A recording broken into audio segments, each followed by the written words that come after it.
人の方々が一緒に礼拝に参加してくれました。はい、とても、楽しい時間になると思います。はい、ですね、隣の方に挨拶しましょう。안녕하세요。안녕하세요。안녕하세요。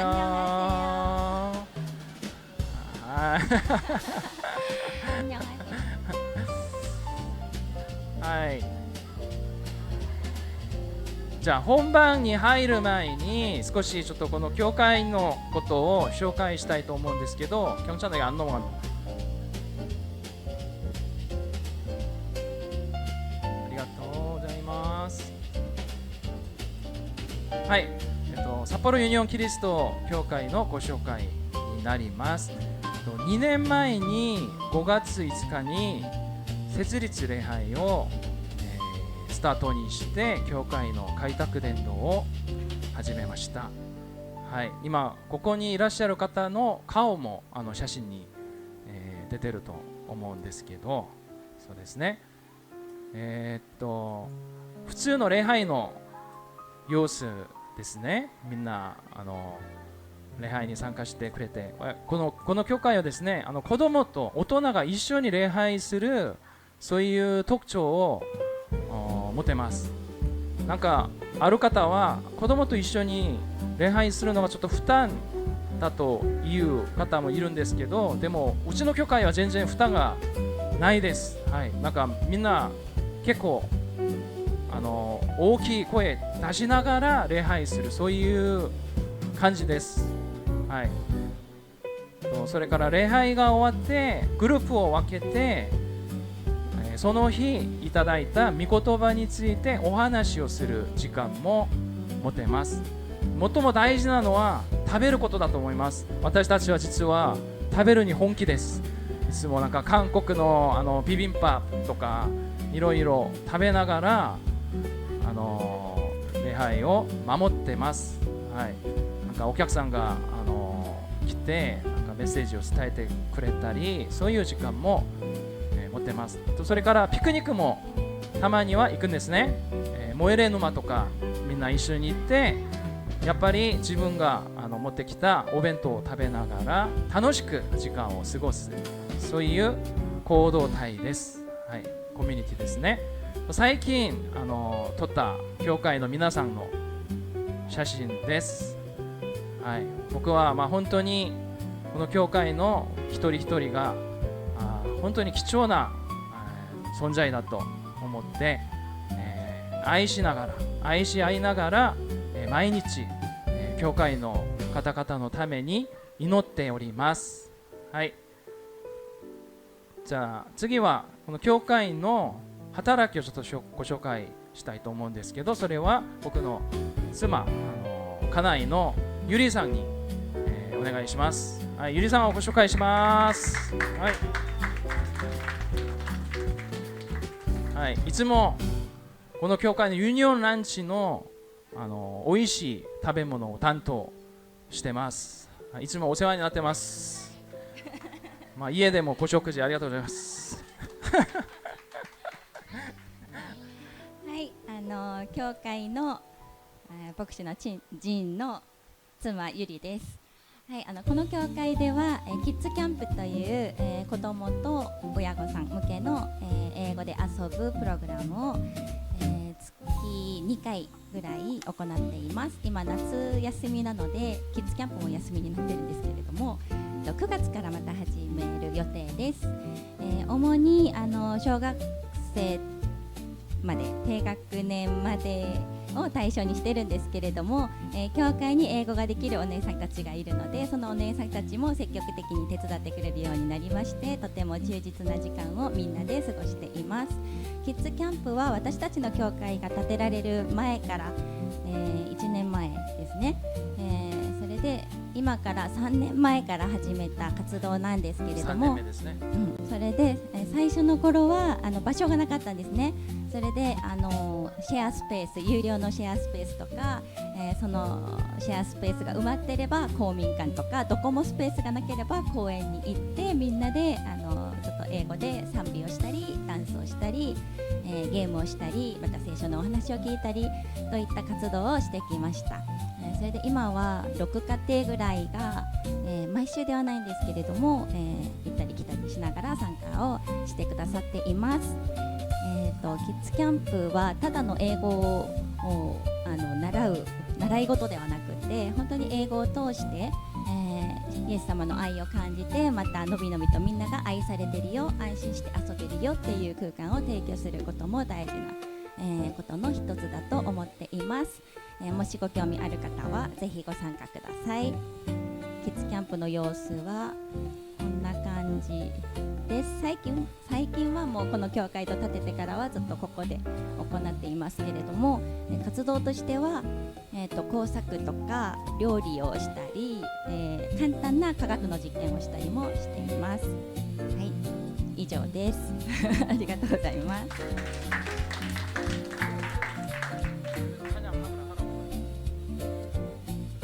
はい、じゃあ今からオープンチャーチの、最初の順番になります。ゴスペルを一緒に、歌っていきたいと思います。はい、最初の曲は韓国語で言えば너는 꽃이야という曲です。君は花という意味ですね。じゃあ隣の人にもう一回挨拶してみましょう。あなたは花です。あなたは花です。너는 꽃이야. 너는 꽃이야.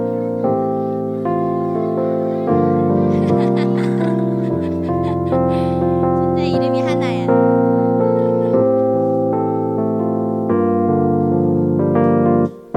ただ見つめるだけで笑ってしまうよね。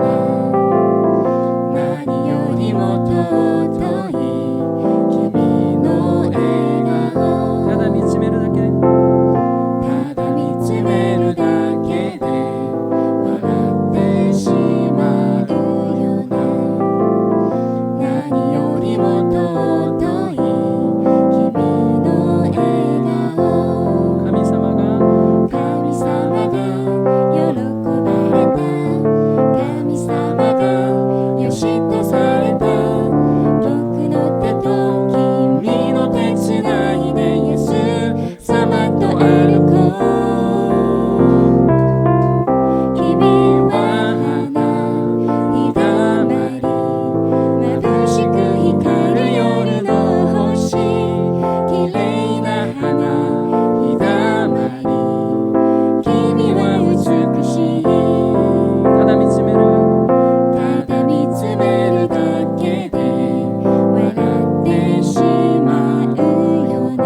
今回はちょっと速いテンポのゴスペルをご一緒に、賛美したいと思うんですけど、そうです。その前にちょっと一言御言葉を読んでお祈りしていきたいと思います。私たちは自分たちに対する神の愛を知り、また信じています。神は愛です。愛のうちにとどまる人は神のうちにとどまり、神もその人のうちにとどまっておられます。アーメン。一言お祈りします。愛する天のお父様、今日こうして私たちを集めてくださり、あなたにオープンチャッチでこの礼拝が捧げられることを感謝いたします。この時間、参加した方々の上にあなたの恵みと愛を豊かに注いでくださいますようにお願いいたします。この時間感謝してイエス様の皆に委ねてお祈りいたします。アーメン。お立ちにいただいてご一緒に拍手しながら賛美していきたいと思います。お立ちになっていただいて、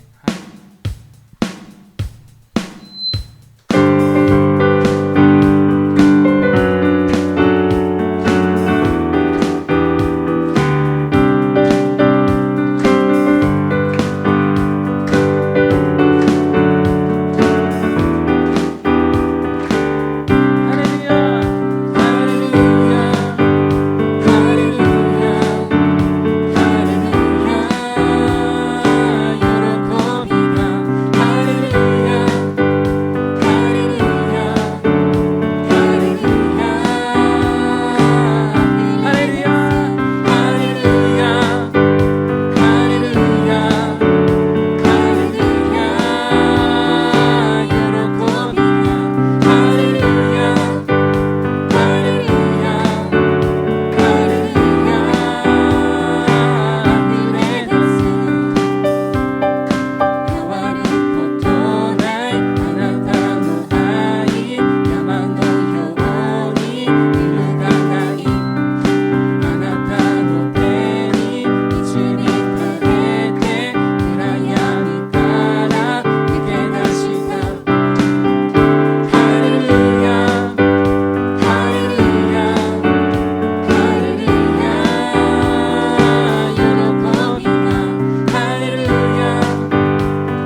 ざいます。座ってください。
はい、今回は、ワウリー教会のユスたちの特別なスペシャルパパモンスを、皆さんに、見せます。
息を整え荒い道を走り苦しみでも僕は止まらない止まらず走る主と僕の話僕は夢見てる勝ち抜けるその日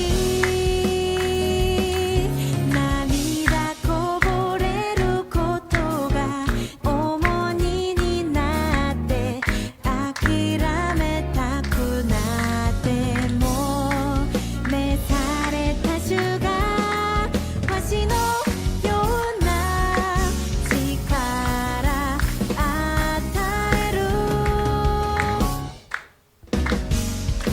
息を整え荒い道を走り苦しみでも僕は止まらない止まらず走る主と僕の話僕は夢見てる勝ち抜けるその日息を整え荒い道を走り苦しみでも僕は止まらない止まらず走る主と僕の話僕は夢見てる勝ち抜けるその日涙こぼれることが重荷になって諦めたくなっても召された主がわしのような力与える息を整え荒い道を走り苦しみでも僕は止まらない止まらず走る主と僕の話僕は夢見てる勝ち抜けるその日息を整え荒い道を走り苦しみでも僕は止まらない走るべきこの道我が全てを捧げ我が愛と定め我が主へと走り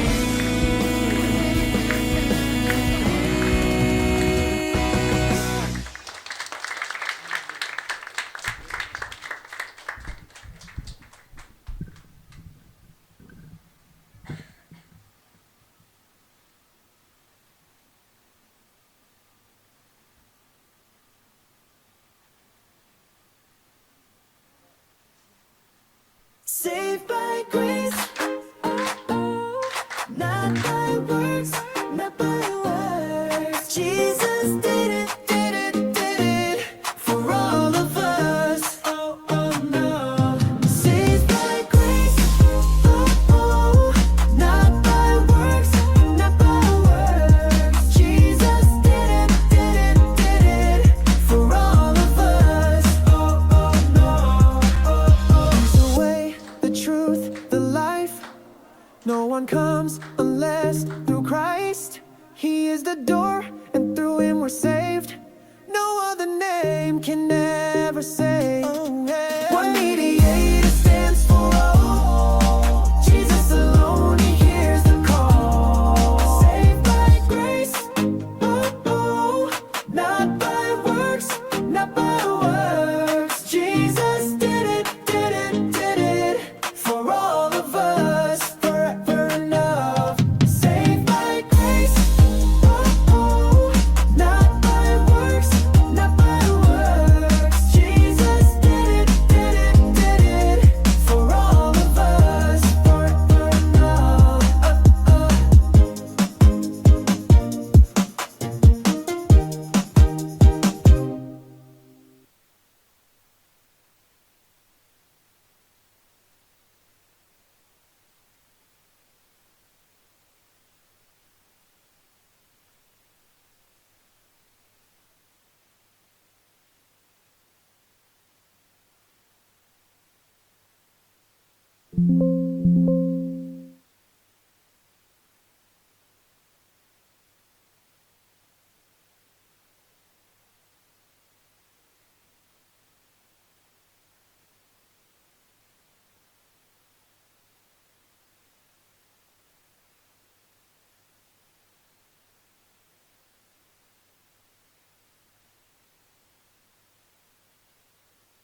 はい、じゃあもう一回私たちに素晴らしいパフォーマンスを見せてくれたワウリ教会の中学生たちに拍手をお願いいたします。ハレルヤー、ね。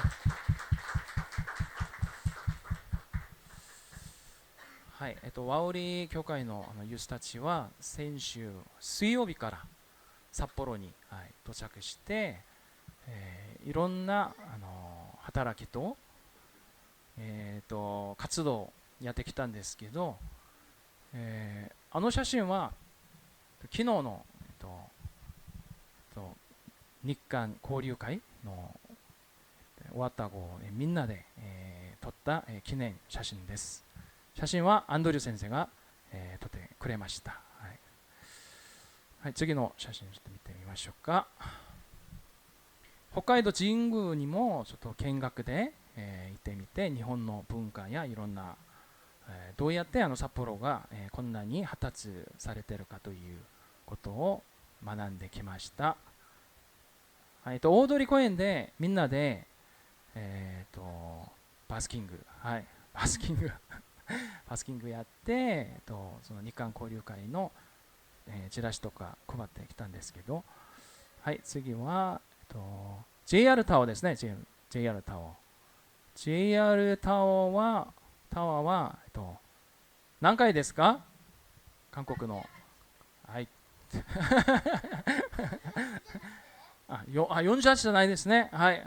38階の、はい。JR タワーで、本当に楽しい時間を、過ごしてきました。はい。お疲れ様でした。はい。今日のメッセージを、ショートメッセージでみんなで、御言葉の恵みを分かち合いたいと思います。今日の御言葉、本文はローマ人への手紙3章23節から、26節までの御言葉です。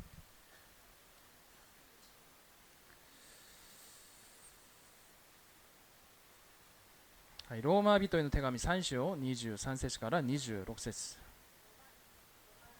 마이크가 7번이 안 나옵니다. 1번으로?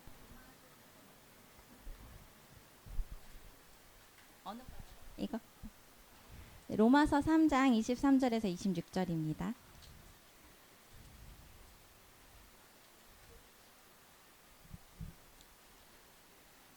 네, 딱히 한국어 버전을 준비를 안 해서 성경책을 보시면 좋겠습니다.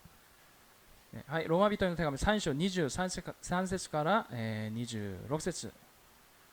じゃあ短いので、短いですね。普段より。あかりちゃん、そうでしょ？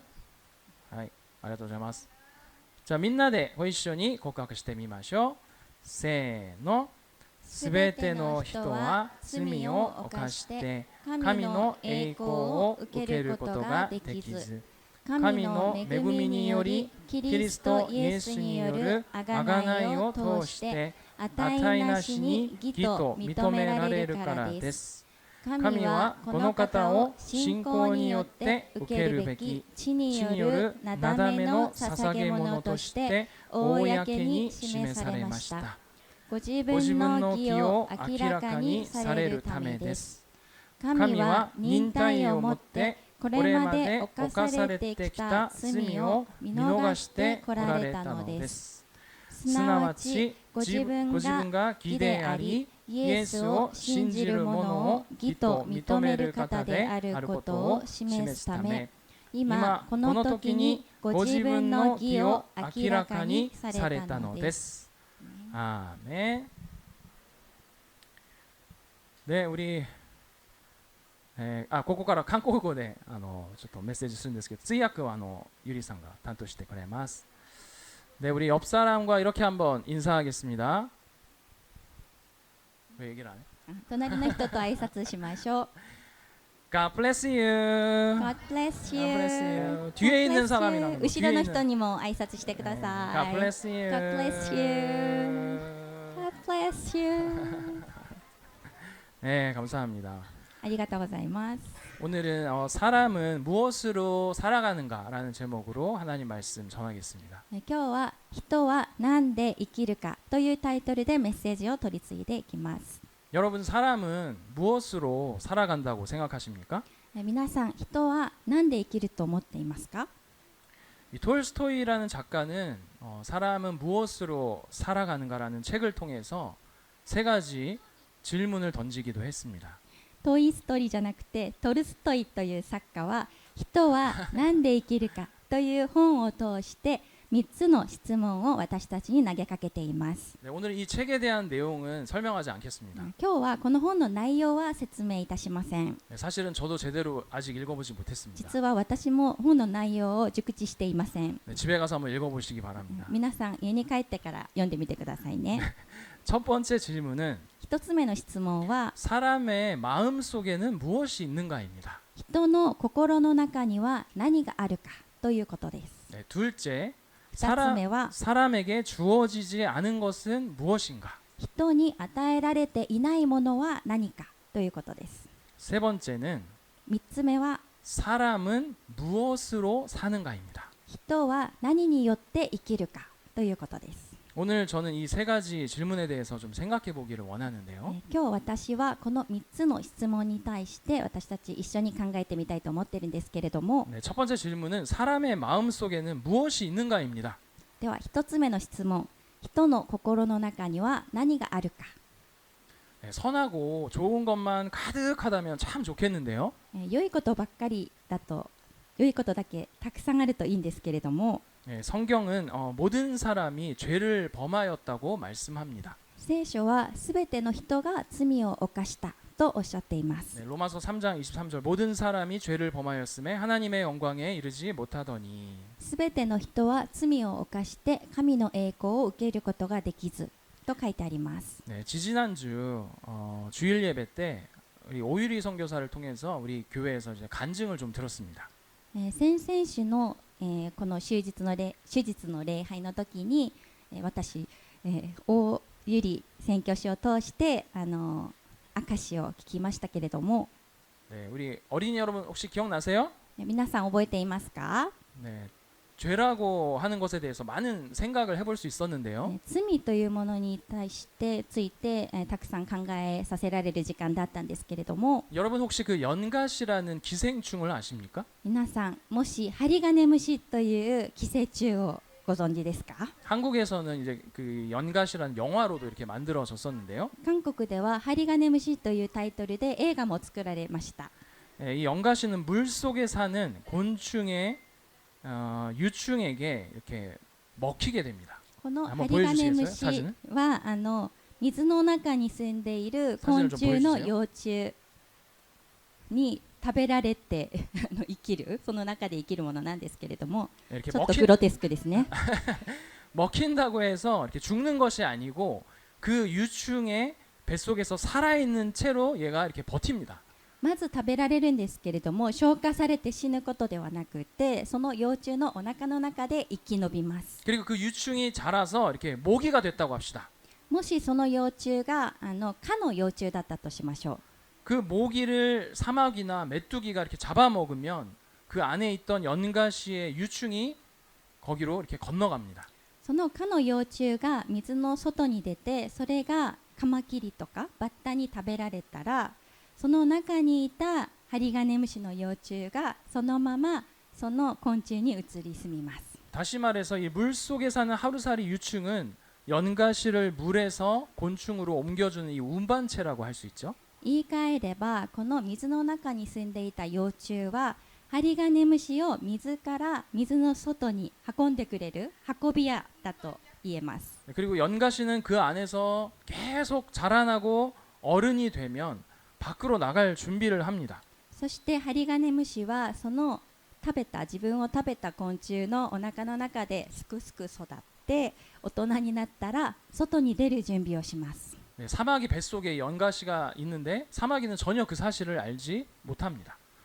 例えばカマキリの中にハリガネムシは住んでいるんですけれども、カマキリはそれに気づいていません。 물 속에서는 살 수 없는 이 사마귀를 연가시가 이렇게 조정을 해서 물 속으로 들어가게 만듭니다.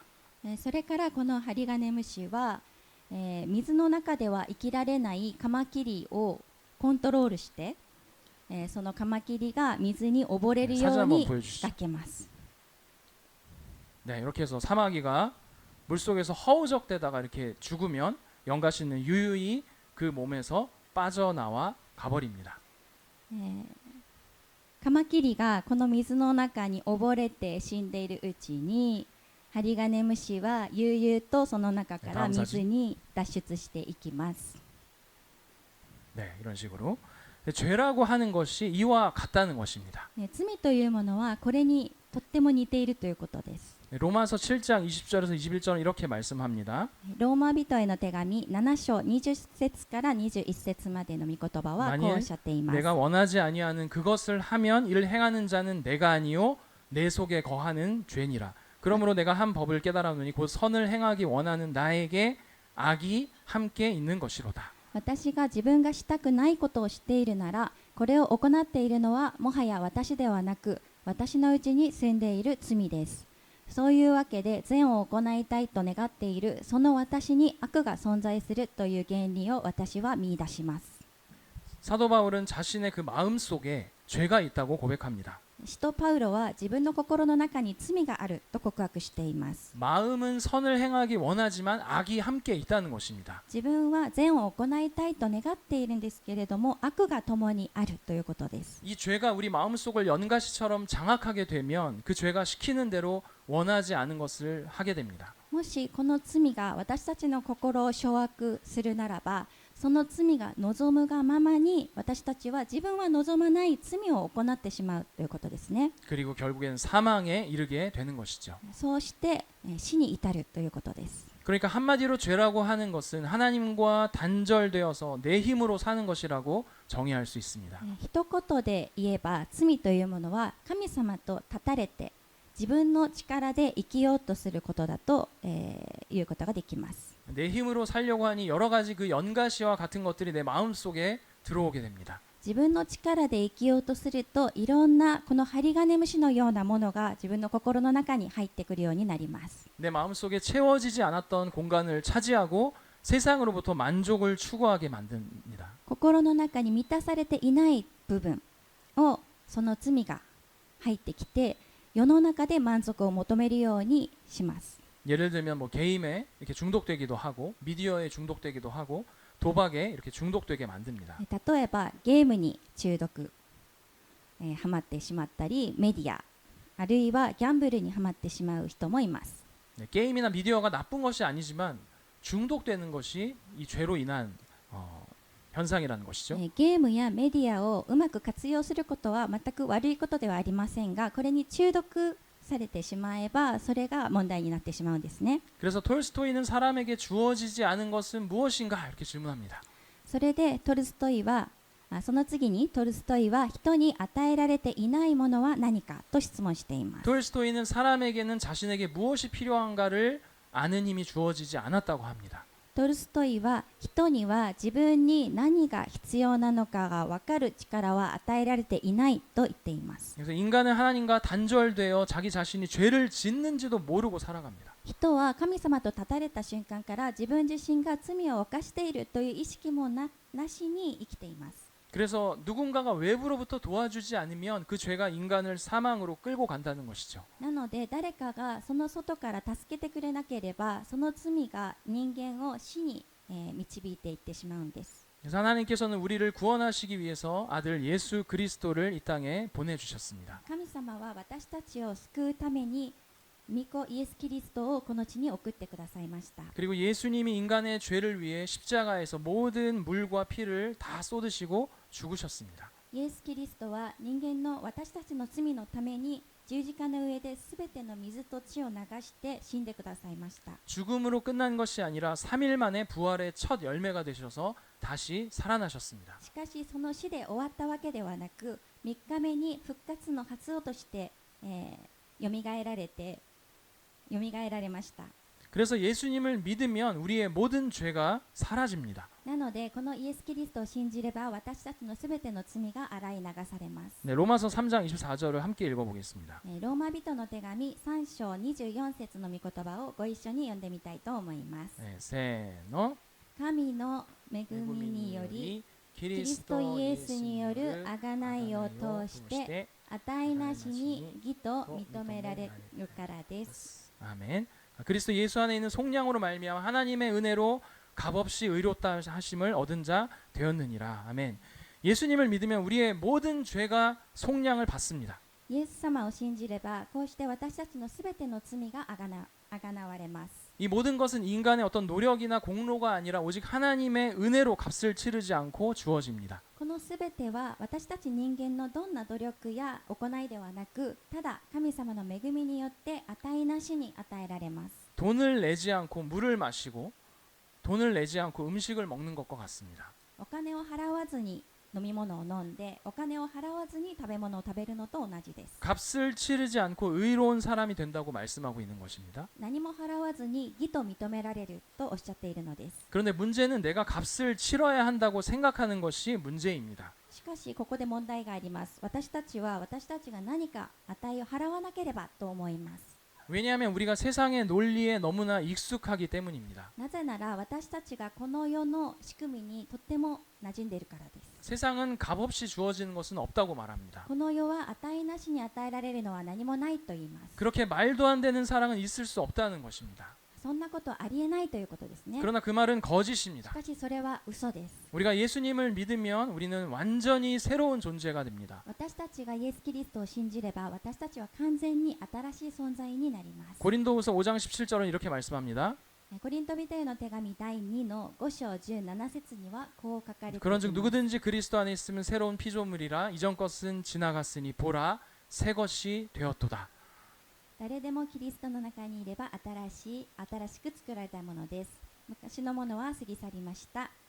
見なさい、新しくなりました。 예수님을 믿고 그리스도 안에 거하게 되면 새로운 피조물이라고 선언합니다. イエス・キリストを信じてその中にとどまれば新しく作られたものと宣言しています。 네, 이전의 것들은 지나갔고 새 것이 되었다는 것입니다. 昔のものは過ぎ去って新しくなったということです 이 ね。 모든 축복은 예수님을 믿는 믿음으로 인해 주어집니다. このすべての祝福はイエス様を信じる信仰だけで与えられます。 인간은 자신에게 무엇이 필요한가를 아는 힘을 갖고 있지 않습니다. 人間は自分に本当に何が必要なのかが分かる力を持っていません。 인간은 그것을 알지 못하지만 성경의 하나님은 알고 계십니다. 私たちは分かりません。しかし聖書の神様はご存知です。 인간에게는 예수님이 필요합니다. 人間にはイエス様が必要です。 예수님 안에 있으면 완전히 새로운 존재가 될 수 있습니다. イエス様の中にとどまれば完全に新しい存在になります。 많은 사람들이 자신의 이성과 판단을 따라서 살아갑니다. 多くの人は自分の理性と判断に従って歩みます。 그렇게 살아가다 보면 자신에게 진정으로 필요한 것이 무엇인지를 놓쳐버리게 됩니다. しかしそうやって歩んでいれば自分に本当に必要なのは何かを見逃してしまいがちです。 예수님을 믿는다는 것은 단지 구원을 받기 위한 수단이 아닙니다. しかしここでイエス様を信じるということはただ救われるための手段ではありません。 예수님을 믿는다는 것은 주인을 바꾸는 일입니다. イエス様を信じるということは自分の中の自分の人生の主を変えるということです。 지금까지는 내가 주인이 되어 살았지만 예수님을 믿게 되면 이제 예수님이 나의 주인이 되신 삶을 사는 것입니다. 今までは私の人生の主は私だと思って生きてきたんですけれども、イエス様を信じればもうイエス様が私の人生の主になった、その人生を歩むようになるのです。 그런데 모두가 한 번에 100% 이렇게 변화가 돼서 그런 삶을 살아갈 수 있을까요? しかしみんなが一気に 100% 変わってそんな人生を歩むことはできるんでしょうか。 그렇지 못합니다. それは難しいです。 예수님을 믿기로 했다면 그 사람에게 믿음이 생겼지만 아직은 어린아이와 같은 믿음입니다. イエス様を信じると、決心したらその人には、信仰が芽生えたんですけれどもまだ子供のような信仰です。 아카리짱 시식하는 시대.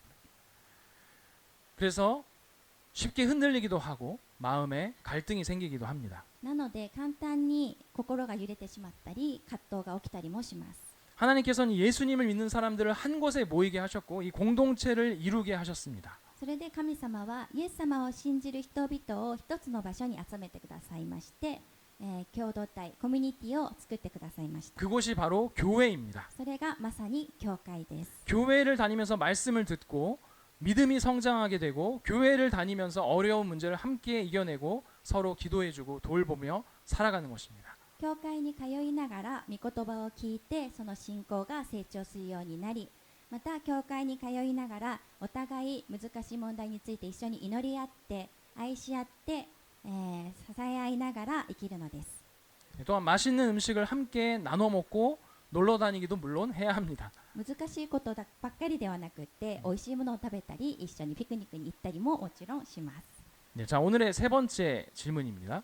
今日の3つ目の質問です。 사람은 무엇으로 살아가는가? 人は何によって生きるのかということですね。 네, 사람은 사랑으로 살아갑니다. 人は愛によって生きます。 그 사랑은 변하는 인간의 사랑이 아니라 변함없는 하나님의 사랑입니다. ここでの愛は変わりやすい人間の愛ではなく変わらない神様の愛です。 네, 오늘 본문의 로마서 3장 25절은 이렇게 말씀합니다. 今日の、中心聖句のローマ人への手紙3章25節にはこう書かれています。 네, 같이 한번 읽어볼까요? ご一緒に読んでみましょうか。 네, 제가 먼저 한국어로 예수를 하나님이 그의 피로써 믿음으로 말미암는 화목 제물로 세우셨으니 이는 하나님께서 길이 참으시는 중에 전에 지은 죄를 간과하심으로 자기의 의로우심을 나타내려 하심이니.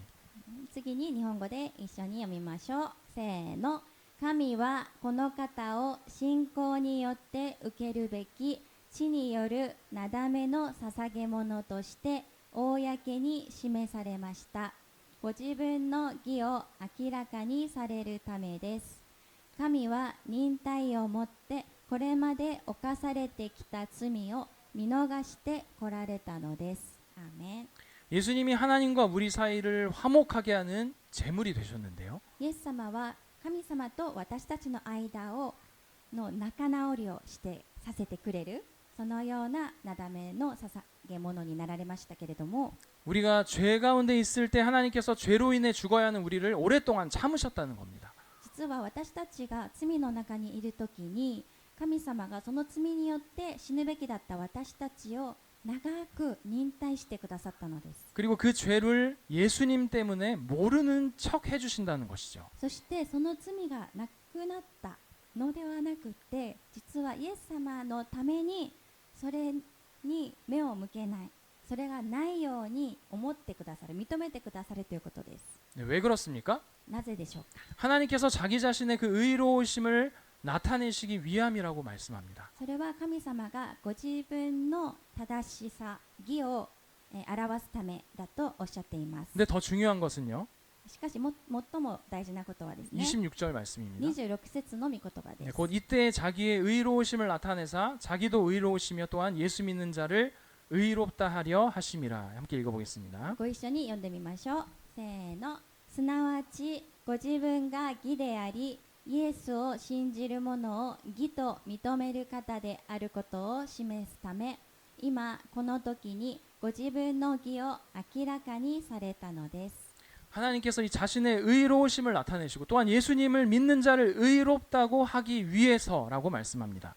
神様がご自分が義であり、またイエスを信じる者を義と認める方であることを示すためとおっしゃっていますね。 그러니까 절대자이신 하나님께서 예수님 때문에 죄를 모르는 척 해주신 것만 해도 감사한데 이제 너는 의로운 자라고 인정해 주신다는 겁니다. この絶対者である神様がイエス様のために私たちの罪を見逃してくださるだけでもありがたいのに、あなたは正しいもの、義であるよと認めてくださるのですね。 이것이 바로 우리를 향한 하나님의 사랑입니다. これがまさに私たちのための、私たちに向かった神様の愛です。 용서해 주시고 모르는 척 해주시고 너는 내 자녀야 의로운 자야라고 말씀해 주신다는 것이죠. 見逃してくださり、また許してくださり、あなたは私の子、義であるよとおっしゃってくださるのですね。 네, 어떻게 이렇게 좋은 관계를 맺을 수 있을까요? どうしてこんな良い関係を私たちは結ぶことができたんでしょうか。 예수님이 십자가에서 피를 흘리시고 화목 제물이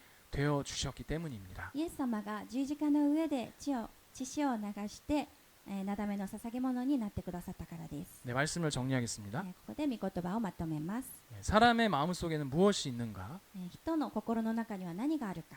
네, 성경은 모든 사람이 죄를 범하였고 하나님의 영광에 이르지 못했다고 말씀합니다. 聖書はすべての人が罪を犯して神の栄光に至ることができないとおっしゃっています。 연가시와 같은 그런 죄가 인간을 사망으로 끌고 간다는 것이죠. 針金虫のようなそんな罪が人間を死に導いているということですね。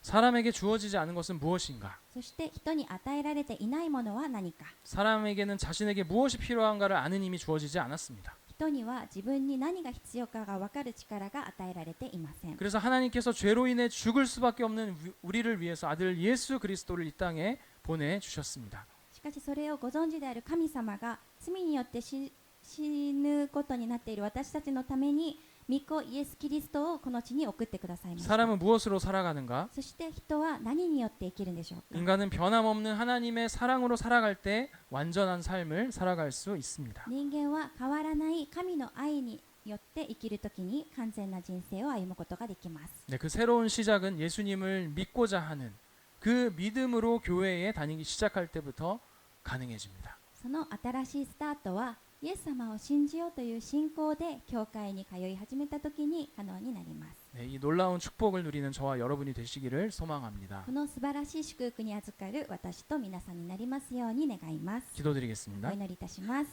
사랑과 은혜가 풍성하신 하나님 아버지, 愛と恵み豊かな父なる神様、 오늘 오픈 처치를 이렇게 열게 해주시고 한국에서 온 우리 와우리 교회 중등부 팀과 함께 예배드리게 해주시니 참 감사드립니다. 今日このオープンチャーチを開いてくださり、また韓国から来たワーウリ教会の中東部のチームとともに礼拝を捧げることができ、本当にありがとうございます。 우리가 죄 가운데 살고 있고 죄가 끌고 가는 대로 끌려가서 사망에 이르는 것을 그냥 놔두지 않으시고 이 땅에 예수님을 보내주셔서 감사드립니다. 私たちは罪の中に住んでいて、罪が導くままに導かれて死に至るもの、それをそのまま放っておかずにこの地にイエス様を送ってくださり感謝いたします。 예수님을 믿으면 모든 죄가 사함을 받고 하나님의 자녀가 된다는 것을 말씀을 통해서 가르쳐 주시니 감사드립니다. そしてこのイエス様を信じればすべての罪が許され、神の子に、神の子供になれるということを御言葉を通して教えてくださり感謝いたします。 그러나 우리는 연약하여서 자주 넘어지기도 하고 믿음이 약해지기도 합니다. しかし私たちは弱いです。よくつまずいて信仰が弱くなったりもします。 그래서 교회라는 공동체를 주셨고 교회 안에서 우리의 믿음을 붙들어 주시고 성장하게 하십니다. しかしそんな私たちのためにあなたは教会というコミュニティを与えてくださり、教会の中で私たちの信仰を、支え合って成長するようにしてくださいます。 예수님의 이름으로 모인 우리 모두를 축복해 주시고 예수님과 하나가 되어 살아갈 수 있도록 도와주세요. イエス様の皆によって集まった私たち一人一人を祝福してくださり、イエス様と一つになって歩むことができますように助けてください。 부활하신 예수님의 이름으로 기도드립니다. 復活の主イエス・キリストの皆によってお祈りいたします。アーメン。 아멘. 네, 우리 헌금하는 시간을 갖도록 하겠습니다. 献金の時間を持ちます。 네, 오늘의 헌금 봉사자는 누구였지? 하나짱 今日の奉仕者は花ちゃんです。 부탁드립니다. よろしくお願いします。献金は強制ではないので、ご準備のある方だけ、捧げてくださって結構です。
捧げられた献金のために、祝福の祈りをします。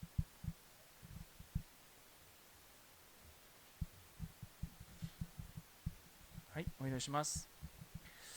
愛する天皇お父様、今日オープンチャーチを通して、私たちは本当に神様の愛がなければ、イエス様の許しがなければ、本当に自由にならないということを御言葉を通して教えてくださり、感謝いたします。特にこの教会の子どもたち一人一人を主が本当に祝福してくださり、いつもイエス様と一つになって歩める人生になりますように主が祝福してください。感謝してイエス様の皆に委ねてお祈りいたします。アーメン。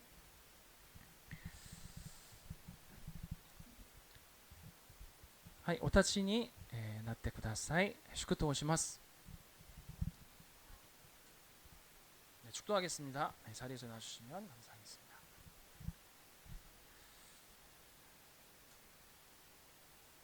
주 예수 그리스도의 救いの恵み、父なる神様の愛、聖霊の親しい交わりが御前にあります。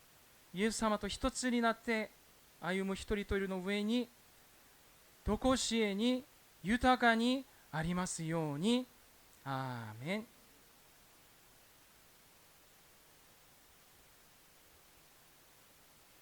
Amen.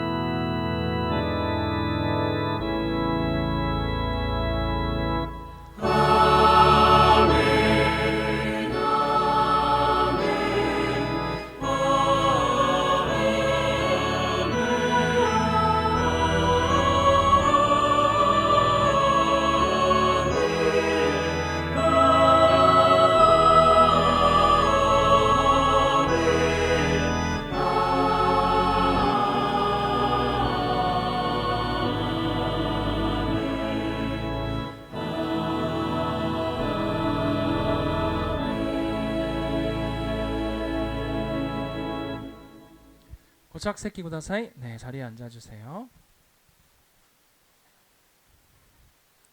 네, 경찰제 좀 음악을 살짝 틀어주시고. 네. 네, 오늘 오픈 처치에 이렇게 참석해 주셔서 감사합니다. 네, 오픈 처치에 参加してくださって本当にありがとうございます。はい、ワウリチームのリーダーをちょっとご紹介させていただきたいと思います。네, 우리 윤창신 전도사님이랑 우리 김다혜 사모님 네, 앞으로 잠깐 나오셔서 네, 소개 한번 해주시고 513에서 통역해주시고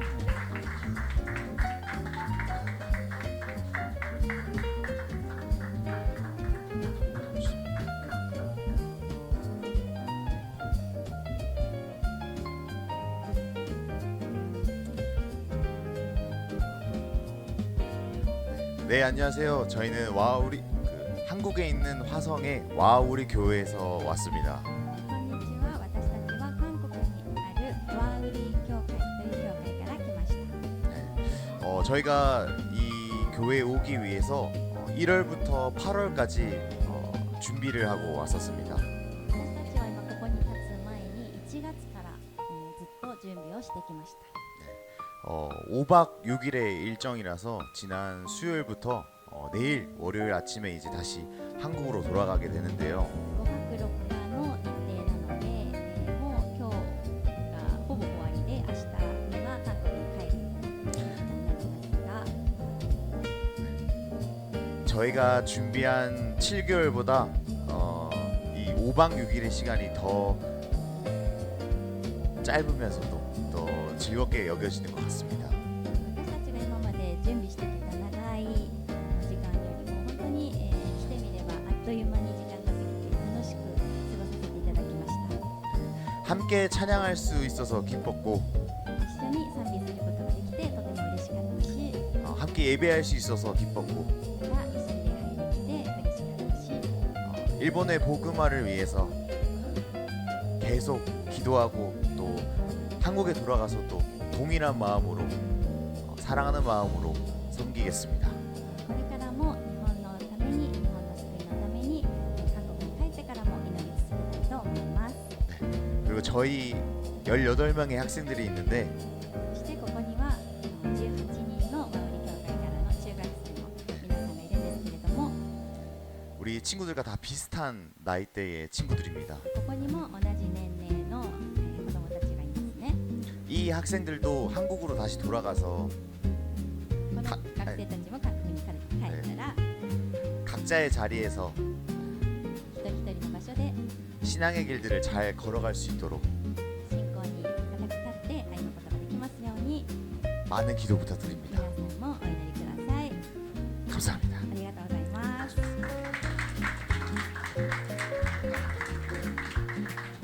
奥さんも一言お願いします。 안녕하세요.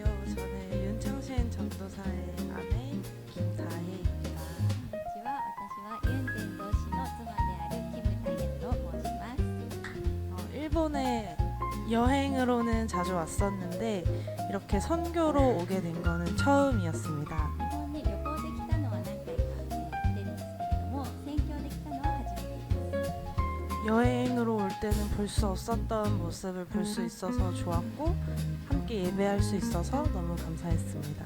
旅行できた時には見えなかったものをたくさん見ることができて、とても素晴らしい経験になりましたし、一緒に捧げることができ、とても嬉しかったです。 이곳에서 귀한 사역을 감당하고 계시는 여기 선교사님들과 또 많은 선교사님들 너무 존경하고 ここで、日本で働いていらっしゃる人先生ご夫妻、またここにたくさんの選手の方々が来ていると聞きましたけれども、本当に尊敬しています。 한국에 가서도 생각날 때마다 함께 기도하겠습니다. 감사합니다. 帰